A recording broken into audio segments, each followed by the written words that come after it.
Горький шоссысында транспорт хәрәкәтен жайга салу өчен эш дәвам итә. Хәзер анда юлларны киңәйтәләр. Осинова урамында да өстәмә 2 хәрәкәт полосасы барлыкка килә. Ул Салават күпре һәм Залесны микрорайонында тоташтыра.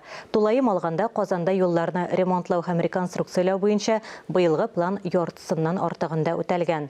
Транспорт бөкеләре проблемасын хәл итүнең яңа юллары турында киләсе репортажда. Әмирхан урамындагы юл төзү бригадалары үз эшләрен тәмамлый. Күп эш башкарылган. Машиналар йөрү өлешендә дә, тротуарларда да яңа асфальт түшәлгән.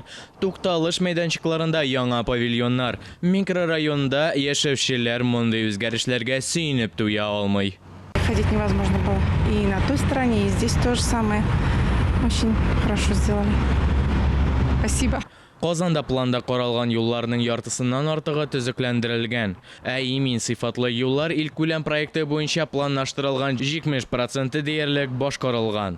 Юлларда асфальт-бетон катламын, тротуарларны ремонтлау, куркынычсызлык киртәләрен, юл билгеләрен урнаштыру, яктырту һәм светофорлар шитләрен урнаштыру каралган. Хәзер Казанда шулай ук берничә төп магистраль төзелә. Алар арасында Зур Казан бюджеты, Вознесение тракты, Горький шоссының алмашы һәм шоссының үзен реконструкцияләу. Пусть так и будет, всегда все строится, и благоустройство, чтобы было хорошее.